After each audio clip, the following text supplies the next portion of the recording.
Ang likod ko. Kulang ako sa tulog eh. Nakatulog ako alas 2. Nagising ako ng alas 6. Alam niyo ba kung bakit?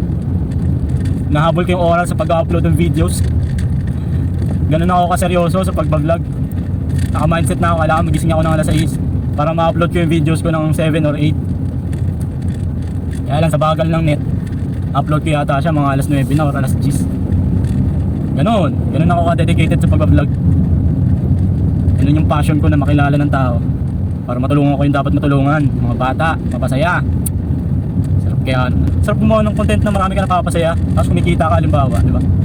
Double yung saya mo eh, kumikita ka namin, napasaya ka pa, may natulungan ka pa. Stop tayo, inabot tayo ng stop, time check, 1:23. So shoutout nga pala sa mga followers natin sa Facebook at TikTok. Siyempre subscribers natin sa YouTube yun. Ako nga po pala si Buti pa si Tonton TV. So napakarami ko na po nagawang videos. Ano po masilip nyo, malay nyo may magustuhan kayo kahit isa doon. Nasa 900 plus videos na. Ewan ko lang, wala kayong magustuhan doon kahit isa. Diba?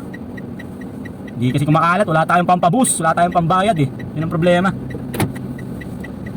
Ay, alam ko one day bibigay din ni Papa God yan. Bibigay din yan sa atin ni Papa Jesus. Kung para sa atin talaga. Kung di para sa atin, hindi talaga para sa atin.